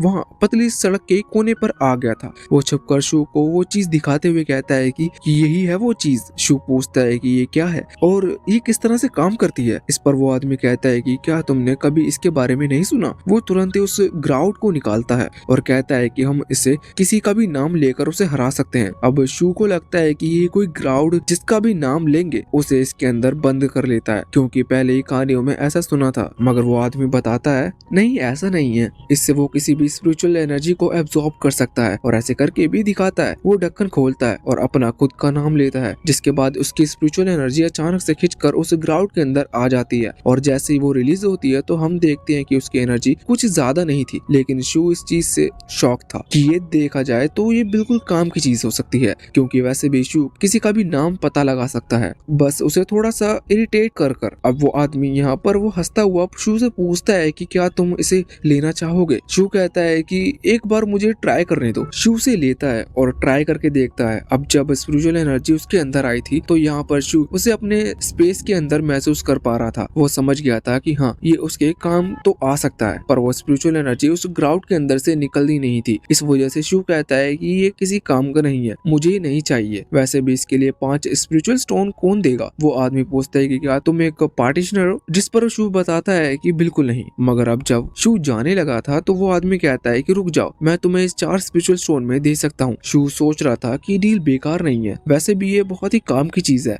और बहुत ही पुरानी रेयर चीज है। साथ ही वो ये भी कहता है कि अगर मैं इसमें अपना नाम लेकर इसे यूज करूँ तो शायद ये ज्यादा अच्छे से काम करता। अब शू डील के लिए हाँ कर देता है और उसे 4 स्पिरिचुअल स्टोन दे देता है। वो आदमी वहां से चला गया था यह कहकर कि अब ये वापस नहीं होगा और तुम्हारे स्पिरिचुअल स्टोन अब मैं वापस नहीं करूंगा। और अब वो वहां से चला जाता है, जिसके बाद शू भी वहां से निकलकर बाहर आ जाता है। शू ये बात जानता था कि अगर वो बिना कुछ लिए वहां से गया तो लू शियाओ उस पर गुस्सा करेगी। इस वजह से वो वहां से चीज देखने लगता है। तभी उसकी उस लड़के से मुलाकात होती है जो उसे ट्रेन में मिला था। वो लड़का कहता है कि क्या तुम हमारा पीछा कर रहे हो? शू कहता है बिल्कुल नहीं, मैं तो यहाँ पर अपना सामान लेने के लिए आया था। वैसे तुम भी यहाँ पर सामान देख रहे हो, यहाँ पर बहुत ही कीमती चीज रखी हुई है। शू बस उससे ऐसा चिढ़ाने के लिए कह रहा था। जब शू वहां से बाहर आता है, लूशिया उस पर गुस्सा थी क्योंकि शू उसके लिए सिर्फ एक टी शर्ट लाया था जो कि बहुत ही ज्यादा बड़ी थी। लूशिया गुस्सा हो रही थी। तभी शू कहता है कि चिंता मत करो, सुबह होते ही मैं तुम्हें एक अच्छे खाने की शॉप पर ले जाऊंगा। अब लूशिया खुश हो जाती है। तभी शू बाहर देखता है कि वो लड़का जो कि उसे ट्रेन में मिला था और उसके दोस्त वहां से जा रहे थे। शू सोचता है कि इससे अच्छा वक्त नहीं मिलेगा उसे उस ग्राउंड को यूज करने का, तो वो तुरंत ही उसे बाहर निकालता है और उस लड़के का नाम लेते हुए उसकी तरफ पॉइंट करता है। उस लड़के की स्पिरिचुअल एनर्जी उस ग्राउंड के अंदर आ जाती है और अब जब वो रिलीज होने वाली थी तभी वो लड़का ऊपर की तरफ देखता है। शू लेकिन छुप गया था। शू सोचता है कि बाल बच गया, वरना अभी वो हमें देख लेता। इसके बाद शू फिर से खड़ा होता है और उस ग्राउंड का इस्तेमाल करता है। उसके अंदर से इस बार जो स्पिरिचुअल एनर्जी निकलती है वो वहाँ उस लड़के को नीचे गिरा देती है और वो लड़का जोर से भी चिल्लाता है, शायद उसे चोट लग गई थी। बाकी सभी शॉक थे, अभी अभी क्या हुआ? शू यहाँ पर सोचता है कि उसे उस डिवाइस का थोड़ा देखकर यूज करना चाहिए। वैसे ये तो था कि वो यहाँ पर स्पिरिचुअल एनर्जी को एब्जॉर्ब कर सकता है, रिलीज करना उसके ऊपर है। अगर उसे करना है तो करे, वरना ना करे। उसकी सोल स्पेस में कैद हो जाती है। अब शू और लू शियाओ किसी तरह से रात गुजारते हैं और अगले दिन एक खाने की शॉप पर पहुंचते हैं जहाँ पर शू 3 बाउल में खाना लेता है। एक उसने फ्यूरी के लिए भी खरीदा था। फ्यूरी उसे खाते हुए खुश था, लेकिन वो उसे खा नहीं पा रहा था क्योंकि वो चॉपस्टिक का यूज करना नहीं जानता था। लू शियाओ ने तुरंत ही खत्म कर लिया था। इस वजह से शू फ्यूरी का खाना भी लू शियाओ को दे देता है। फ्यूरी देखकर गुस्सा था। वो तुरंत ही अपनी चॉपस्टिक तोड़ता है और उस बाउल को मुंह में डालकर खाने लगता है। अब यहाँ से जब वो बाहर आए थे तो शू ने फ्यूरी को माफी के तौर पर एक फ्रूट दे दिया था, जिसे खाते हुए अचानक से फ्यूरी के सर पर बहुत सारे कूल हेयर आ जाते हैं। लू शियाओ ये देखकर शॉक थी। वो कह रही थी कि ये फिर से बदल गया। अब तभी अचानक से वहाँ पर बस आ जाती है। शू और लू शियाओ को अभी माउंटेन की तरफ घूमने जाना था। वो बस में चढ़ जाते हैं। हम देखते हैं कि इस बस का ड्राइवर अभी आदमी था जिसने शू को वो ग्राउड बेचा है। शू को लगता है कि उसने पहचान लिया है, क्योंकि वो शू को देखकर थोड़ा सा परेशान लग रहा था। वैसे वो कल की तरह थोड़ा घबराया हुआ भी था। तभी वहाँ बस के अंदर वो लड़का भी आ जाता है जो कि शू के ट्रेन के अंदर मिला था। साथ ही यहाँ पर उसके दोस्त भी थे। इसके बाद अब बस चलना स्टार्ट होती है। वहाँ पर एक उनका टूर गाइड भी था जो कि उन्हें अलग अलग जगह पर घुमाने के लिए ले जाएगा। अभी वो एक खास पहाड़ पर जाने वाले थे। वैसे यहाँ पर वो किसी मिरर प्रिंसेस की कहानी सुनाता है। ये उन पहाड़ों के बारे में थी, मगर हम इससे जानकर क्या ही करेंगे। वैसे भी इसकी स्टोरी से कोई लेना देना नहीं है। ये कहानी भी बहुत लंबी है और अभी हमारे पास टाइम नहीं है, क्योंकि हम आपके लिए बहुत ही अच्छे सीरीज लाने वाले हैं। वो जल्दी चैनल पर अपलोड हो जाएगी। तो अब हम थोड़ा सा स्किप करते हैं। हम देखते हैं कि लोग अब उस पहाड़ पर पहुंच चुके थे। यहाँ पर अभी शू और लू शियाओ दोनों ही सनसेट देख रहे थे। शू लू शियाओ से पूछता है कि क्या हम आपकी यहाँ पर आकर तुम खुश हो, जिस पर लू शियाओ हाँ करती है। शू पूछता है कि क्या तुम मुझे बता सकती हो कि तुम सबसे ज्यादा खुश कब हुई थी। लू शियाओ कई चीजें बताती है, जैसे कि जब उसे कुछ टेस्टी खाने को मिल जाए, या फिर जब उसके पास होमवर्क ना हो, या फिर उसे दिन भर टीवी देखना हो। फिर वो लास्ट में कहती है कि इन सब से उतनी ज्यादा खुश नहीं होती जितनी ज्यादा शू के साथ बैठकर खाना खाने में होती है, क्योंकि अभी तक बचपन से लेकर अब तक शू ने ही उसका हमेशा साथ दिया है। शू इस चीज पर हल्का सा शौक था और बहुत ज्यादा खुश भी था। तभी उसे अचानक से किसी एक एनर्जी का महसूस होता है। वो जब पीछे मुड़ता है तो वहाँ पर एक बाइक जा रही थी। शू ने देख लिया था कि ये कौन है। शू से पहचान जाता है ये वही आदमी था जिसने सीजन 1 की शुरुआत में देखा गया था, जो कि उस सर्कस में एक शो दिखा रहा था। इसके पास एक फायर पावर थी। इस पर कुछ लोगों ने गोली चलाई थी। वो अवेकन ग्रुप के मेंबर थे। शू समझ जाता है कि अगर अवेकन ग्रुप बुरा नहीं है तो इसका मतलब ये आदमी जरूर बुरा है। और अभी वो आदमी बहुत ही स्पीड से बाइक लेकर जा रहा था, जैसे कि उसे बहुत ही ज्यादा जल्दी हो। वो लू शियाओ से कहता है कि तुम अपने टेंट पर जाओ, मैं कुछ देर में वापस आता हूँ। अभी शू उनका पीछा करते हुए वहाँ पहुँच गया था जहाँ पर वो आदमी आया था। वो देखता है वहाँ पर एक टेंट लगा हुआ है। वो आदमी उसी के अंदर जा रहा है। अभी वो किसी से बात कर रहा था। शू चुप कर उन्हीं की बातें सुनता है। अब पूरी बात सुनने के बाद हमें यह बात पता चलती है कि यहाँ पहले जो आदमी अभी आया था वो कह रहा था कि अभी वो अवेकन ग्रुप हम पर नजर नहीं रखे हुए है, हम बेफिक्र होकर काम कर सकते हैं। पर वो जो दूसरा आदमी था जो कि उस बस को ड्राइव करके आया था और इसी ने शू को ग्राउंड दिया था, ये कहता है कि नहीं, उन पर भरोसा नहीं किया जा सकता। वो अभी भी आकर हम पर हमला कर सकते हैं। यहाँ पर वो दोनों उसी रूइन के बारे में बात कर रहे थे। मतलब यहाँ पर कोई रूइन ओपन होने वाला है और इन्होंने सुना कि वो अचानक से ओपन होगा। अब जो बस का ड्राइवर था वो कहता है कि अवेकन ग्रुप यहाँ पर कभी भी पहुंच सकता है। वो हर बार ऐसा ही करते हैं। मैं तो कहता हूँ कि हमें जितना ट्रेजर हो सके लेकर फौरन बेच देना चाहिए। ये यहाँ पर डिसाइड करते हैं कि अभी इन्हें जितना सामान मिला है वो फॉरेनर को बेचेंगे, जिससे उन्हें स्पिरिचुअल वेपन्स मिल सकते हैं। कुछ लो लेवल स्पिरिचुअल वेपन्स भी हो वो बेच देंगे। वो आदमी इसलिए शू को वो ग्राउंड बेचा था जिससे कि उसे स्पिरिचुअल स्टोन मिल सके और वो ताकतवर बन सके। यहाँ पर अभी वो किसी मैजिक मिरर के बारे में बात कर रहे थे और वो कह रहे थे कि अगर वो हमें मिल जाए तो हमारा तो काम हो जाएगा। दूसरा आदमी अभी जो यहाँ पर आया है वो कहता है कि हाँ, मैं उस मिरर को पहचान सकता हूँ, हमें उसे ही ढूंढना चाहिए। वो कहता है कि मैं अभी पहले निकलता हूँ, मैं 1 घंटे में उस डेस्टिनी पर पहुंच जाऊंगा। यहाँ पर उसने किसी नंबर का नाम लिया था। वो यह भी कहता है कि तुम मुझे वहीं पर मिलना। इसके बाद अब जब वहाँ से आगे बढ़ने वाला था तो शू इस पूरी बात से सुनकर खुद से कहता है कि ये किसी खास ट्रेजर को उन फॉरेनर्स को बेचना चाहते हैं, जबकि यहाँ पर मैं हूँ। मेरे अलावा उस ट्रेजर की सबसे ज्यादा जरूरत किसे हो सकती है। शू आगे बढ़ता है और वो आदमी अपनी बाइक तक पहुँचे इससे पहले ही शू वहाँ पर पहुँचता है और अपनी पावर से उसकी बाइक को उठा लेता है। साथ ही इसके बाद बाइक को लेकर वहाँ से भागने लगता है। वो आदमी तो ये देखकर बहुत ही ज्यादा शॉक था, लेकिन जब तक वो समझ पाता शू वहाँ से बहुत ही ज्यादा स्पीड से भाग गया था। और इसी के साथ ये पार्ट यहीं पर एंड होता है। अगला पार्ट 1 हफ्ते बाद आएगा, लेकिन उसके बीच में हम कई और अच्छी सीरीज अपलोड करने वाले हैं। तो चैनल को सब्सक्राइब करके थोड़ा सा सपोर्ट जरूर दिखाइएगा।